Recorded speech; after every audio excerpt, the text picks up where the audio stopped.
ತುಂಬ ಖುಷಿ ಆಗ್ತಿದೆ. 25 ದಿನ ನಮ್ಮ ಸಿನಿಮಾ ಕಂಪ್ಲೀಟ್ ಆಗಿದೆ. ಏನು ಖುಷಿ ಆಗುತ್ತೆ ಅಂದರೆ ಇದೊಂಥರ ಒಂದು ಫ್ಯಾಮಿಲಿ ಎಂಟರ್ಟೈನರ್ ಅಂದರೆ ವಿತ್ ಒಂದು ಕ್ಲೀನ್ ಕಾಮಿಡಿ, ಆಮೇಲೆ ಇಡೀ ಫ್ಯಾಮಿಲಿ ಕೂತ್ಕೊಂಡು ನೋಡೋವಂಥ ಸಿನಿಮಾ ಹಿಟ್ ಆಗಿದೆ. ಅದಕ್ಕೆ ತುಂಬ ಖುಷಿ ಆಗುತ್ತೆ. ಆಮೇಲೆ ತುಂಬ ಒಳ್ಳೆ ಜನರಿಂದ ತುಂಬ ಒಳ್ಳೆ ಪ್ರತಿಕ್ರಿಯೆ ಬಂದಿದೆ. ತುಂಬ ಜನ ನನ್ನನ್ನು ಅಪ್ರಿಷಿಯೇಟ್ ಮಾಡಿದ್ದಾರೆ, ಸಿನಿಮಾನು ಅಪ್ರಿಷಿಯೇಟ್ ಮಾಡಿದ್ದಾರೆ, ಡೈರೆಕ್ಟರ್ನ ಅಪ್ರಿಷಿಯೇಟ್ ಮಾಡಿದ್ದಾರೆ, ಮ್ಯೂಸಿಕ್ನ ಅಪ್ರಿಷಿಯೇಟ್ ಮಾಡಿದ್ದಾರೆ, ಈ ಸಿನಿಮಾದಲ್ಲಿರೋ ಪ್ರತಿಯೊಂದು ಟೆಕ್ನಿಷಿಯನ್ಗೂ ಅಪ್ರಿಷಿಯೇಟ್ ಮಾಡಿದ್ದಾರೆ. ಅದಕ್ಕೆ ತುಂಬ ಖುಷಿ ಆಗುತ್ತೆ. ಆಮೇಲೆ ಇನ್ನೊಂದೇನು ಖುಷಿಯ ವಿಚಾರ ಅಂದರೆ ನಾವು ಥಿಯೇಟರ್ಗೆ ಹೋದಾಗ ಲವರ್ಸ್ನ ನೋಡ್ಬೋದು, ಮಕ್ಕಳನ್ನ ನೋಡ್ಬೋದು, ತಾತ ಅಜ್ಜಿಗಳನ್ನ ನೋಡ್ಬೋದು, ಅಪ್ಪ ಅಮ್ಮ ಅಂದರೆ ಇಡೀ ಫ್ಯಾಮಿಲಿನ ಒಂದು ಥಿಯೇಟ್ರಲ್ಲಿ ನೋಡಿ ಅವರೆಲ್ಲ ಎಂಜಾಯ್ ಮಾಡಿ ಖುಷಿ ಪಡ್ತಿದ್ದಾರೆ ಅನ್ನೋದೇ ಒಂದು ದೊಡ್ಡ ಸಕ್ಸಸ್ ಅಂತ ಅನಿಸುತ್ತೆ. ಸೊ ಅದು ನಮಗೆ ತುಂಬ ಖುಷಿ ಆಯಿತು. ಆಮೇಲೆ ನಮ್ಮ ಫಸ್ಟ್ ಸುನಿ ಅವ್ರಿಗೆ ಥ್ಯಾಂಕ್ಸ್ ಹೇಳಬೇಕು. ಇಂಥ ಒಳ್ಳೆ ಸಿನಿಮಾ ಮಾಡಿದ್ದಾರೆ. ಪ್ರಸನ್ನ ಅವರು ಇಂಥ ಒಳ್ಳೆ ಸ್ಟೋರಿನ ಬರೆದಿದ್ದಾರೆ. ನಮ್ಮ ಪ್ರೊಡ್ಯೂಸರ್ ಇಲ್ಲಿವರೆಗೂ ನಮ್ಮ ಸಿನಿಮಾನ ತೊಗೊಂಡು ಬಂದಿದ್ದಾರೆ, ಅವ್ರಿಗೂ ಥ್ಯಾಂಕ್ಸ್ ಹೇಳಬೇಕು. ಆಮೇಲೆ ನಮ್ಮ ಹೊಸ ಟೆಕ್ನಿಷಿಯನ್ಸ್ನ ಈ ಸಿನಿಮಾದಲ್ಲಿ ಮೀಟ್ ಮಾಡಿದೆ. ನಮ್ಮ ಸಭಾ ಅವರಾಗಿರ್ಬೋದು, ಕಾರ್ತಿಕ್ ಅವರಾಗಿರ್ಬೋದು, ಮತ್ತು ನಮ್ಮ ಎಡಿಟರ್ ಆದಿ ಅವರಾಗಿರ್ಬೋದು, ಆಮೇಲೆ ನಮ್ಮ ಡೈರೆಕ್ಟರ್ಸ್ ಮಧು ಅವರು, ಆಮೇಲೆ ಶ್ರೀಲಮ್ ಅವರು. ಸೊ ಎಲ್ಲರೂ ಸಪೋರ್ಟ್ ಮಾಡಿ ನನಗೆ ಇಷ್ಟೊಳ್ಳೆ ಆ್ಯಕ್ಟಿಂಗ್ನ, ಇಷ್ಟೊಳ್ಳೆ ಸಿನಿಮಾನ ಕೊಟ್ಟಿದ್ದಾರೆ ಅಂತ ಹೇಳಕ್ಕೆ ಇಷ್ಟಪಡ್ತೀನಿ. ಆಮೇಲೆ ನಮ್ಮ ಪ್ರೆಸ್, ನಮ್ಮ ಸಿನಿಮಾ ಫಸ್ಟ್ ಡೇ ಅಂದರೆ ಶೂಟಿಂಗ್ ಸ್ಟಾರ್ಟ್ ಮಾಡಿದ್ರಿಂದ ಇಲ್ಲಿವರೆಗೂ ಪ್ರಮೋಟ್ ಮಾಡ್ಕೊಂಡು ತುಂಬ ಖುಷಿಯಿಂದ ಎಲ್ಲ ಫಂಕ್ಷನ್ಸ್ಗೂ ಬಂದು ನಮಗೆ ತುಂಬ ಹಾರೈಸಿದ್ದಾರೆ. ಸೊ ನಿಮ್ಮೆಲ್ಲರಿಗೂ ಥ್ಯಾಂಕ್ ಯು.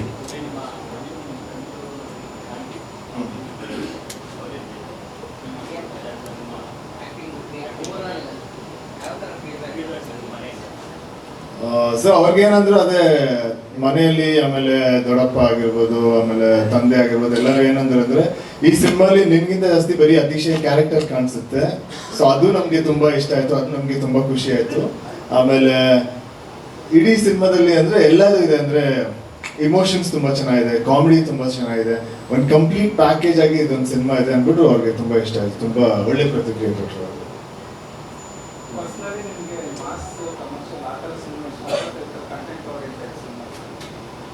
ನಂಗೆ ಯಾಕಂದ್ರೆ ಚಿಕ್ಕ ವಯಸ್ಸಿಂದ ಬರೀ ಸಿನಿಮಾಗಳೇ ನೋಡಿದ್ದೀವಲ್ಲ, ಸೊ ಎಲ್ಲ ಥರ ಸಿನಿಮಾನೂ ಇಷ್ಟ. ಈಗ ಮಾಸ್ ಸಿನಿಮಾ ಅಂತೂ ನನಗೆ ಥಿಯೇಟರ್ಗೆ ಹೋಗಿ ನೋಡೋಕೆ ತುಂಬ ಇಷ್ಟ.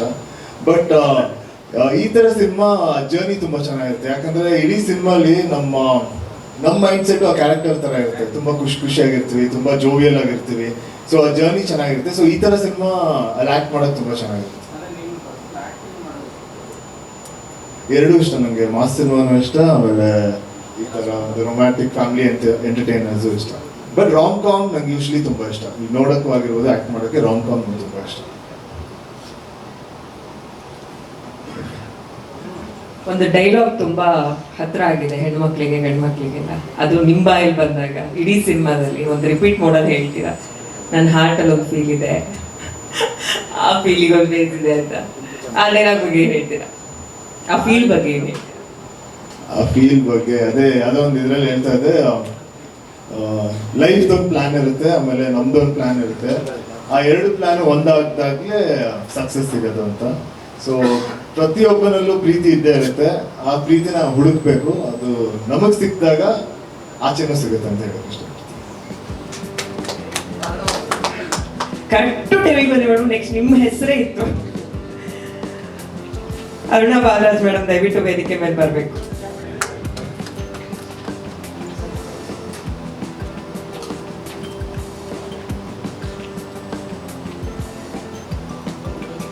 ಒಂದು ನಿಮಿಷ ಮೇಡಮ್ನ ಒಂದೆರಡು ಮಾತನಾಡ್ಸೋಣ. ಮೇಡಮ್ ಅಲ್ಲೇ ಇರಿ, ಒಂದು ನಿಮಿಷ. ಮಂಜುನಾಥ್ ಟಿ ಅವರು ದಯವಿಟ್ಟು ವೇದಿಕೆ ಮೇಲೆ ಬರಬೇಕು. ಬಂದಿಲ್ಲ. ಸೂರ್ಯಪ್ರವೀಣ್ ಅವರು ವೇದಿಕೆ ಮೇಲೆ ಬರಬೇಕು. ಬನ್ನಿ, ಸೂರ್ಯಪ್ರವೀಣ್ ಅವರು ವೇದಿಕೆ ಮೇಲೆ ಬರಬೇಕು. ಶ್ರೀ ರಂಗರಾಜ್ ಅವರು, ಲೋಕಿ ಅವರು, ರಮೇಶ್, ನೀವಲ್ಲ ಸರ್, ನೀವು ನಿರ್ಮಾಪಕರಲ್ಲ, actor Ramesh,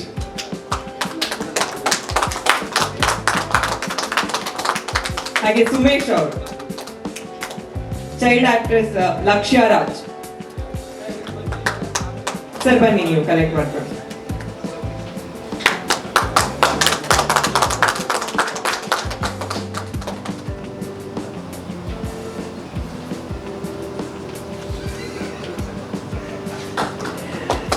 thank you sir, thank you Vinay sir. ಎಲ್ರಿಗೂ ತುಂಬ ತುಂಬ ಧನ್ಯವಾದಗಳು. ಸಿನಿಮಾನ ನಮ್ಮ ರಮೇಶ್ ಸರ್ ಮಾಡಿದ್ರು, ನಮ್ಮ ಸುನಿ ಸರ್ ನಿರ್ದೇಶನ ಮಾಡಿದ್ರು, ವಿನಯ್ ಅವ್ರು ಆ್ಯಕ್ಟ್ ಮಾಡಿದ್ರು, ನಾನು ಆ್ಯಕ್ಟ್ ಮಾಡಿದ್ದೀನಿ. ಆದರೆ ಅದನ್ನು ಜನಕ್ಕೆ ಮುಟ್ಸಿದ್ದು ನೀವುಗಳು. ನಾವೆಲ್ಲ ಕೇಳ್ಕೊಂಡ್ವಿ, ಆದರೆ ನೀವು ಅದನ್ನು ಮುಟ್ಸಿದ್ರಿ. ನಿಮ್ಮ ಕೆಲಸನ ತುಂಬ ಭರ್ಜರಿಯಾಗಿ ಮಾಡಿದ್ದೀರಿ. ಪತ್ರಿಕಾ ಮಿತ್ರರೆಲ್ಲರಿಗೂ ಮತ್ತೊಮ್ಮೆ ಹೃದಯಪೂರ್ವಕವಾದ ಧನ್ಯವಾದಗಳು.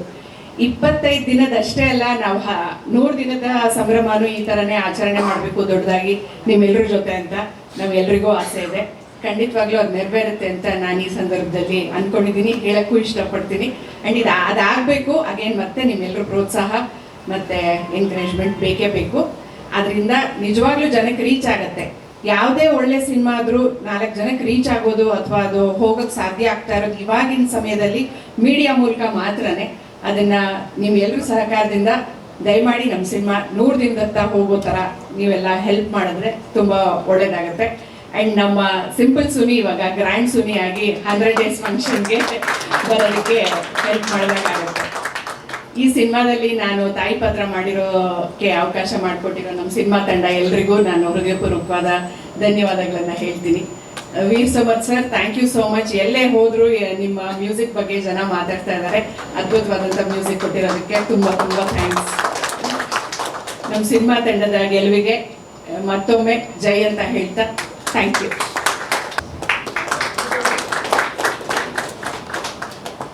ಸೊ ನಾನೊಬ್ಬ ಮಲಯಾಳಿ, ಸೊ ಮ್ಯಾಕ್ಸಿಮಮ್ ಕನ್ನಡದಲ್ಲಿ ಮಾತಾಡೋಕ್ಕೆ ಇಷ್ಟಪಡ್ತೀನಿ. ಯಾವುದಾದ್ರೂ ತಪ್ಪು ಬಂದಿದ್ರೆ ದಯವಿಟ್ಟು ಕ್ಷಮಿಸ್ಕೊಳ್ಳಿ. ಸೊ ನನಗೆ ಈ ಸಿನಿಮಾದಲ್ಲಿ ಎಡಿಟಿಂಗ್ ಚಾನ್ಸ್ ಕೊಟ್ಟಿರೋ ಸುನಿ ಸರ್ಗೆ, ರಮೇಶ್ ಸರ್ಗೆ ತುಂಬ ಧನ್ಯವಾದಗಳು. And Sheelam sir, thank you for being as a brother for me. So first meet ಮಾಡುವಾಗ ನಾನೊಂದು ಆಸೆ ಹೇಳಿದೆ, ಈ ಮೂವಿ ಇಡೀ ಫ್ಯಾಮಿಲಿ ಜೊತೆ ನೀವು ಬಂದು ನೋಡಬೇಕು ಅಂತ. ನೀವೆಲ್ಲರೂ ಬಂದಿದೆ, ಅದಕ್ಕೆ 25 ಡೇಸ್ ಇದು ಹೋಗಿದೆ. Thank you so much. And ಈ ಮೂವಿ ನಾನು 2 ಜನಕ್ಕೆ ಡೆಡಿಕೇಟ್ ಮಾಡ್ತಾ ಇದ್ದೀವಿ. ಒಂದು, to the people who are following their passion. ಇನ್ನೊಂದು, for all the lovers out there. If your passion is sincere, if your love is strong, ಇದು ಕೊನೆಗೆ ಈ ಥರ ಸಕ್ಸಸ್ ಆಗುತ್ತೆ. ಸ್ವಲ್ಪ ಟೈಮ್ ಹಿಡಿಯುತ್ತೆ, ಬಟ್ ಒಳ್ಳೆ ಸಕ್ಸಸ್ ಆಗಿ ಈ ಥರ ಬರುತ್ತೆ. End note will be yours and it will be happy. Thank you so much. ಅದು ಬೇರೆನೇ ಕತೆ. ಅವರು ಹೇಳಿದ ರೀತಿನಲ್ಲಿ ಅದು ತುಂಬ ಚೆನ್ನಾಗಿ ಹೋಗ್ತಾ ಇದೆ. ಅದು ಬೇರೆ ಇನ್ನೊಂದು ಸಿನಿಮಾ ಖಂಡಿತ ಆಗತ್ತೆ, ಆಗುವಂಥದ್ದು. ಆ್ಯಕ್ಚುಲಿ ಹೇಳಬೇಕಂದ್ರೆ ಅದು ಒಂದು ನ್ಯಾಷನಲ್ ಅವಾರ್ಡ್ ಬರುವಂತಹ ಕತೆ. ಅದಕ್ಕೆ ಅಂತಾನೆ ಕಾದಂಬರಿ ಬರೆದಿತ್ತು. ಈಗ ಸರ್ ಖಂಡಿತ ಅದು ನಿಮಗೂ ಒಂದು ಕಾದಂಬರಿ ಕೊಡ್ತೀನಿ, ಅದು ಒಂದ್ಸಲ ನೋಡಿ. ಅದು ಸಾರು ಕೊಟ್ಟಿದ್ದೆ, ಅವ್ರು ಇನ್ನೂ ಓದಿಲ್ಲ ಅನ್ಸುತ್ತೆ. ಅದೇ ಇರಲಿ, ನೀವು ಓದಿದ್ರೆ ಆಮೇಲೆ ಅವರನ್ನು ನಮ್ಮನ್ನು ಇನ್ನೊಂದ್ಸಲ ಕಾಂಟ್ಯಾಕ್ಟ್ ಮಾಡ್ತೀರಿ. Okay, thank you. ಅದು ಕಾದಂಬರಿ ವಿಷಯಕ್ಕೆ. ಈ ಕತೆ ವಿಷಯದ ಬಗ್ಗೆ ನಾನು I am really thankful to Suni. ಇದು ಎಲ್ಲೆಲ್ಲಿಂದ, ಇದು ಯಾವ್ಯಾವ ಋಣ ಎಲ್ಲೆಲ್ಲಿ ಇರುತ್ತೋ ಅನ್ನೋದು ಗೊತ್ತಿಲ್ಲ. ಹಾಗೆ ಇದು ಎಲ್ಲೆಲ್ಲಿಂದ ಹೊರ್ಕೊಂಡು ಬಂದಿದ್ದು. ಇದನ್ನ ಶುರು ಮಾಡುವಾಗ ಈ ಕಥೆಯನ್ನ ಪುನೀತ್ ಅವರು ಅಥವಾ ಗೋಲ್ಡನ್ ಸ್ಟಾರ್ ಗಣೇಶ್ ಅವರು, ಇವರಿಬ್ಬರಲ್ಲಿ ಒಬ್ಬರಿಗೆ ಅಂತ ಅದು ಕಥೆಯನ್ನ ಶುರು ಮಾಡಿತ್ತು. ಅದಕ್ಕೆ ಯಾರೋ ಇನ್ನೊಬ್ಬರು ಪ್ರೊಡ್ಯೂಸರ್ ದುಡ್ಡು ಕೂಡ ಕೊಟ್ಟಿದ್ರು, ಅಡ್ವಾನ್ಸ್ ಕೂಡ ಕೊಟ್ಟಿದ್ರು. ಆಮೇಲೆ ಅವರು ಅದನ್ನ ಕೈಗೆತ್ಕೊಳ್ಳಿಲ್ಲ. ಅದನ್ನ ಕೆಲವು ವರ್ಷಗಳು ಕಳೆದು ಇನ್ನೊಬ್ಬ ದೊಡ್ಡ ಡೈರೆಕ್ಟರ್ ಅವ್ರು ಕೇಳಿದ್ರು. ಇದನ್ನ ನೀವು ಬಹುಶಃ ಗಮನಿಸಿದ್ರೆ ಮಿಲನ ತರದ ಒಂದು ಫ್ಲೇವರ್ ಇರುವಂತಹ ಕತೆ. ಪುನೀತ್ ಅವ್ರಿಗೆ ಅದೇ ತರದ್ ಬೇಕಿತ್ತು ಅನ್ನೋ ಕಾರಣಕ್ಕೆ ಇದನ್ನ ಮಾಡಿದ್ದು. ಅದನ್ನ ಅವರು ಡೈರೆಕ್ಟರ್ ಕೂಡ ಒಪ್ಸಾಗೋಗಿತ್ತದು, 4 ಲೈನಲ್ಲಿ ಒಪ್ಸಿದ್ದು. ಬೇರೆ ಇನ್ನೇನೋ ಕಾರಣಗಳಿಂದ ಅದು ಮಿಸ್ ಆಗಿತ್ತು. ಅದೊಂದು ತುಂಬಾ ನೋವಿತ್ತು. ಅದನ್ನ ಅವಾಗಲೇ ಹೇಳಿದ ಹಾಗೆ ಸುನಿ ಅವ್ರಿಗೂ ಕೂಡ ಅವಾಗಲೇ ಕತೆ ಹೇಳಿದ್ದೆ, ಯಾವಾಗಲೂ ಹಿಂದೆ ಒಂದ್ಸಲ. ಅವಾಗ ಅವ್ರಿಗೆ ಅದು ಗೊತ್ತಾಗಿರ್ಲಿಲ್ಲ.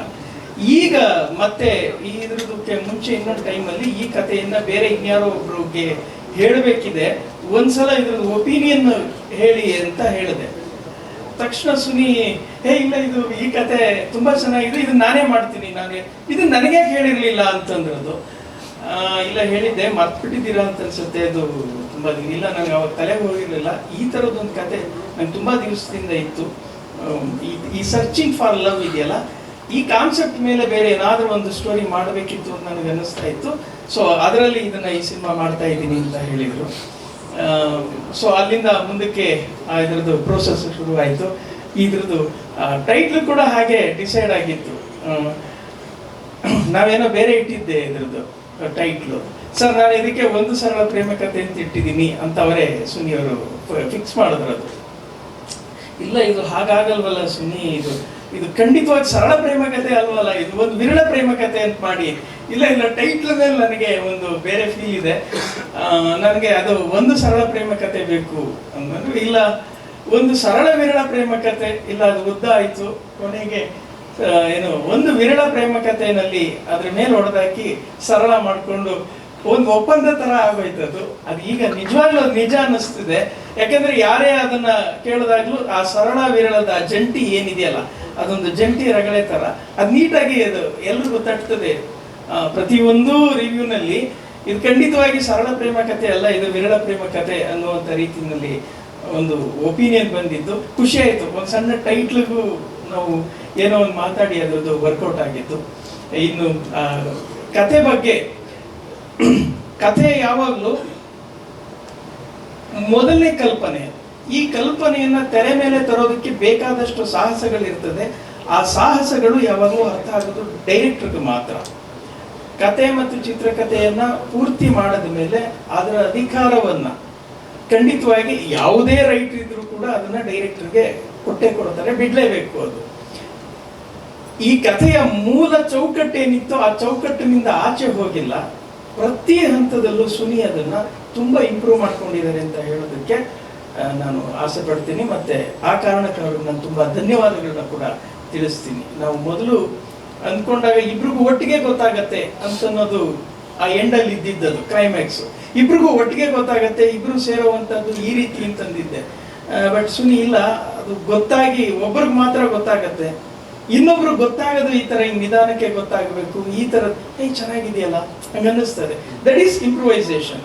ಆ ರೀತಿ ಇಲ್ಲಿ ಬಹಳಷ್ಟು ಇಂಪ್ರೂವೈಸೇಷನ್ ಆಗಿದೆ. ನಮ್ಮ ಪ್ರಕಾರ ಹೀರೋ ಪಾತ್ರಕ್ಕೆ ಒಂದು ಆಕ್ಷನ್ ಸಿನಿಮಾದ ಪಾತ್ರ ಬೇಕಿತ್ತು ಅಂತ ನಾವೇನೋ ಫಸ್ಟ್ ಕತೆ ಮಾಡಿದ್ವಿ.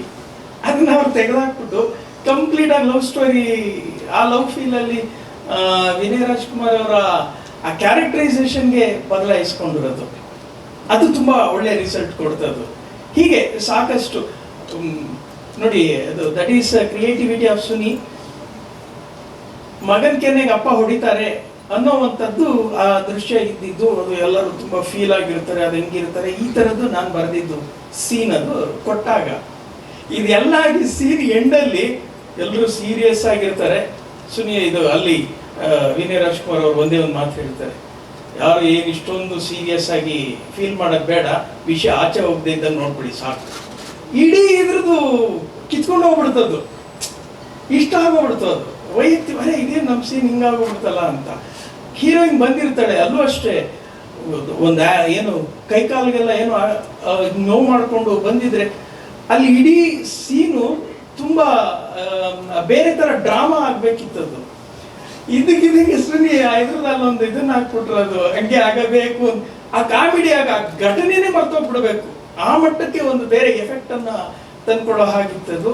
ಸೊ ಇವೆಲ್ಲ ಇಂಪ್ರೂವೈಸೇಷನ್ಸ್ ಏನಿದೆಯಲ್ಲ, ಇದೆಲ್ಲ ಇಂಪ್ರೂವೈಸೇಷನ್ ಸುನಿದೇನೆ. ಸೊ ಹಾಗಾಗಿ ಕತೆ ಅನ್ನೋದು ಬರೀ ಒಂದು ಮೂಳೆ ಮಾತ್ರ, ಅದು ಇಟ್ ಇಸ್ ಎ ಸ್ಕೆಲಿಟನ್. ಅದಕ್ಕೆ ಒಂದಷ್ಟು ಏನೇನೆಲ್ಲ ತುಂಬಬೇಕೋ ಅದಕ್ಕೆ ಒಂದಷ್ಟು ನಾವು ಸಪೋರ್ಟ್ ಮಾಡ್ತೀವಿ. ಆ ಜೀವ ತರಿಸುವಂತಹ ಕೆಲಸವನ್ನು ಸುನಿ ಅವರು ಮಾಡಿದ್ದಾರೆ. ಸೊ ಹಾಗಾಗಿ ನಾನು ಅವರಿಗೆ ಮೊದಲನೇದಾಗಿ ಇದಕ್ಕೆ ನನ್ನ ಕೃತಜ್ಞತೆಯನ್ನು ಸಲ್ಲಿಸ್ತೀನಿ. Thank you Suni. ಯಾವುದೋ ಒಂದು ಸಾಂಗ್ನ ಟೈಟ್ಲ್ ಎತ್ಕೊಂಡಿದ್ದೆ, ಅದು ಜನಪ್ರಿಯ ಸಾಂಗ್, ಹೃದಯವು ಬಯಸಿದೆ ನಿನ್ನನೆ ಅಂತ. ನಮ್ದಲ್ಲ ಅದು, ಅದಕ್ಕೆ ಹೇಳ್ಕೊಳಕ್ ನಾಚಿಕೆ. ಹೌದೌದೌದು. ಅವ್ರಿಗೆ ಬೇರೆ ಇನ್ನೊಬ್ರು ದೊಡ್ಡ ಡೈರೆಕ್ಟ್ರು ಅವ್ರಿಗೋಗಿ ಹೇಳಿದ್ರು, ಓಕೆ ಆಗಿತ್ತು. ಬೇರೆ ಕಾರಣಗಳಿಗಾಗಿ ಅದು ಸಿನಿಮಾ ಸೆಟ್ ಇರಲಿಲ್ಲ, ಅದನ್ನ ಹೇಳಂಗಿಲ್ಲ ಅಷ್ಟೇ. ಸ್ಮೋಕ್ದೆಲ್ಲ ಅವ್ರದ್ದೇ ಅವ್ರದ್ದೇ ಗೊತ್ತಿಲ್ಲಪ್ಪ ಅದು.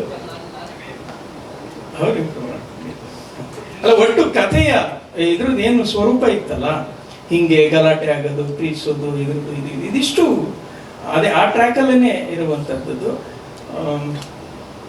ಸೊ ಎಲ್ರಿಗೂ ನಾನು ನಿರ್ಮಾಪಕರು, ನಾಯಕರಾದಂಥ ವಿನಯ್ ರಾಜ್ಕುಮಾರ್ ಅವ್ರಿಗೂ, ಸುನಿ ಅವ್ರಿಗೂ, ಮತ್ತು ಮುಖ್ಯವಾಗಿ ಸಂಗೀತದಿಂದ ಇಡೀ ಚಿತ್ರಕ್ಕೆ ಜೀವ ತುಂಬಿದಂಥ ವೀರ್ ಸಮರ್ಥ ಅವ್ರಿಗೆ, ಪ್ರತಿಯೊಬ್ಬರಿಗೂ ಕೂಡ ನಾನು ನನ್ನ ಕೃತಜ್ಞತೆಗಳನ್ನು ಸಲ್ಲಿಸ್ತೀನಿ. Thank you very much.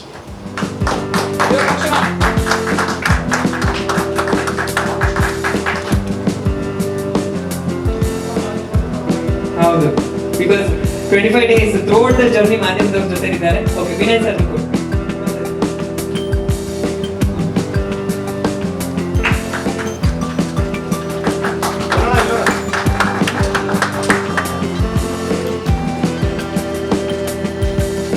ಈಗ ನಮ್ಮ ನಿರ್ಮಾಪಕರಿಗೆ